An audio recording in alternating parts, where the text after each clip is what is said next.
गुजरात की पावन भूमि पर एक भक्त का जन्म हुआ जिनका नाम था नरसी मेहता। जन्म से ही वे अंधे और गूंगे थे। माता पिता का साया भी जल्दी उठ गया और वे अपनी दादी, भाई और भाभी के साथ रहने लगे। दादी को चिंता सताती रहती थी, हे भगवान, मेरे बाद इस बालक का कौन सहारा बनेगा। दादी नरसी को मंदिर ले जाती और संतों से प्रार्थना करती कि यह बालक बोलने और देखने लगे। एक दिन एक महान संत, जो वास्तव में भगवान शंकर ही थे, ने नरसी को गोद में बिठाकर कान में फूंक मारी और कहा, बेटा बोलो राधे श्याम। क्षण भर में नरसी की आंखें खुल गईं और मुख से शब्द फूट पड़े, राधे कृष्ण, राधे कृष्ण। दादी आनंद में झूम उठी। नरसी अब हर समय नाम जप और भजन में डूबे रहते। नरसी जी बड़े सरल थे। जो काम भी भाभी देती, करते हुए भी राधे कृष्ण गाते रहते। लेकिन भाभी का मन कठोर था। कभी बासी रोटी देती, कभी ताने देती। दादी ने उनका विवाह कर दिया ताकि जीवन में सहारा मिले। कुछ दिन बाद दादी का भी देहांत हो गया। अब नरसी और उनकी पत्नी अकेले भक्ति में लगे रहे। भाभी का तिरस्कार बढ़ता गया। एक दिन तो उन्होंने घर से निकाल ही दिया। दुखी होकर नरसी जंगल के शिव मंदिर पहुंचे और शिवलिंग से लिपटकर रोने लगे, हे भोलेनाथ, हमें कुछ नहीं चाहिए, बस राधा कृष्ण का दर्शन करा दो। उनकी अखंड भक्ति से प्रसन्न होकर भगवान शंकर प्रकट हुए और नरसी जी को गोलोक धाम ले गए।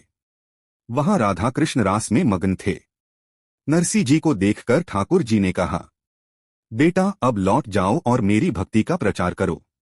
जब भी केदार राग में गाओगे, मैं स्वयं प्रकट हो जाऊंगा। भगवान ने अपने घुंघरू नरसी जी को दे दिए। समय बीता। नरसी जी की बेटी नानी बाई के विवाह का अवसर आया। ससुराल से मायरे समारोह के उपहार की भारी सूची आई, 1.25 मन सोना, 1.25 मन चांदी। निर्धन नरसी के पास कुछ भी न था। उन्होंने चिट्ठी श्री कृष्ण के चरणों में रख दी, प्रभु, यह आपकी बेटी है, मायरा भी आपको ही भरना होगा। भक्त का भरोसा अटूट था। नरसी जी ने गांव से जोड़ी जुगाड़ कर बैलगाड़ी बनाई। बूढ़े बैल, टूटी गाड़ी और संग में कुछ अंधे भजन मंडली के साधु। यात्रा शुरू हुई, लेकिन बीच जंगल में गाड़ी टूट गई। रात गहरी हो गई।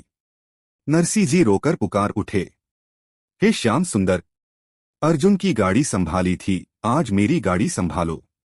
भक्त की पुकार सुनकर स्वयं भगवान दौड़े। विश्वकर्मा से औजार लिए और गाड़ी की मरम्मत की। नरसी जी को बिठाकर बोले, चलो मैं खुद गाड़ी हाँकता हूं। जब भगवान गाड़ी चलाने लगे तो वह साधारण गाड़ी विमान जैसी उड़ चली। सूर्योदय से पहले ही वे अंजार नगर पहुंच गए। जब विवाह का समय आया तो सबको आश्चर्य हुआ। महलों जैसे उपहार, सोना चांदी, वस्त्र, आभूषण सब भरपूर मायरा पहुंचा। कोई समझ ही न पाया कि निर्धन नरसी ने यह सब कैसे किया।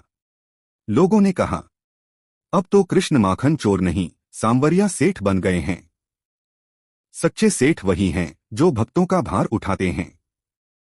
नरसी मेहता जी की कथा हमें यह सिखाती है कि सच्चा भक्त वही है जो भगवान से केवल उनके दर्शन और प्रेम की याचना करता है, न कि संसार की वस्तुएं। भगवान कभी अपने भक्त को अकेला नहीं छोड़ते। जब संकट आता है तो स्वयं दौड़े आते हैं। शंकर जी और कृष्ण जी में भेदभाव न करें। दोनों ही एक ही परमात्मा के रूप हैं। यही कारण है कि आज भी नरसी मेहता का नाम भक्ति की मिसाल माना जाता है और उनका प्रसिद्ध भजन वैष्णव जन तो तेने कहिए दुनिया भर में गाया जाता है।